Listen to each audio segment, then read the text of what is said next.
Okey. Korang tengok berbeza kualiti jalan.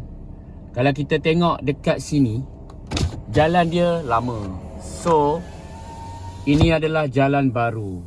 Sebab tu saya berkali-kali saya cakap, berkali-kali saya mention, berkali-kali saya ulang. Okey?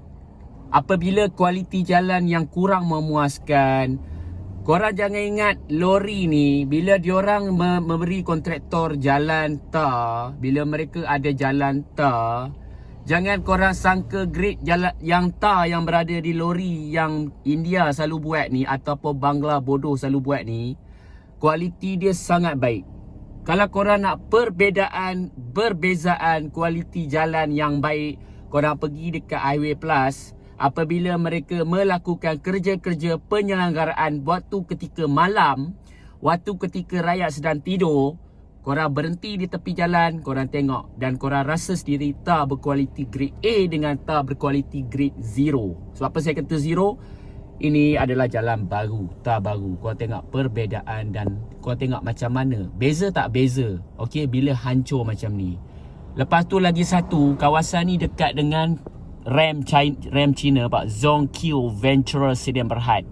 Apabila sini ada lori, keadaan lori selalu guna setiap hari, kau tengok macam mana permukaan jalan. Mereka membuat tampalan. Okey, mereka membuat tampalan. Lepas tu bila dah lama lori lenyek, so nampak macam mana keadaan hasilnya dan terakhir. Nampak? Okey. So korang boleh menilai macam mana kualiti jalan yang hebat yang dilakukan oleh pihak JKR sendiri. Power tak power. Ini pun tunggu masa saja, nampak. Dan dengan BHP, ini adalah tar pun baru. Dia dah hancur. Tunggu masa ni pecah balik ni. Nampak dia dah lain, dia tak sama, dia tak balance.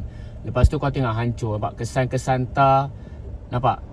Kalau tar ni diorang buat elok, kau tengok benda ni takkan berlaku macam ni. Dia takkan nampak macam ni, serpihan-serpihan tar. Bila buat tar secara yang tidak ikhlas dan pihak pemantauan tiada untuk datang hadir untuk turun dan tengok, nak tengok janganlah cek sekali. Tengok berapa bulan mereka buat dan kerja mereka. Mereka beli tar daripada mana, mereka dapat tar daripada mana. So pihak JKR sini boleh nilai lah. Takkan itu pun susah nak kena ajar, dah tua-tua bangka dah ni. Okey, korang dah memberi latihan. Sebelum masuk kerja pun korang dah dididik. So inilah masalah korang. Bila korang ni malas buat pemantauan, inilah jadinya. Okey. Lepas tu lagi satu kepada pihak JKR RR yang saya hormati. Sini lampu tak ada.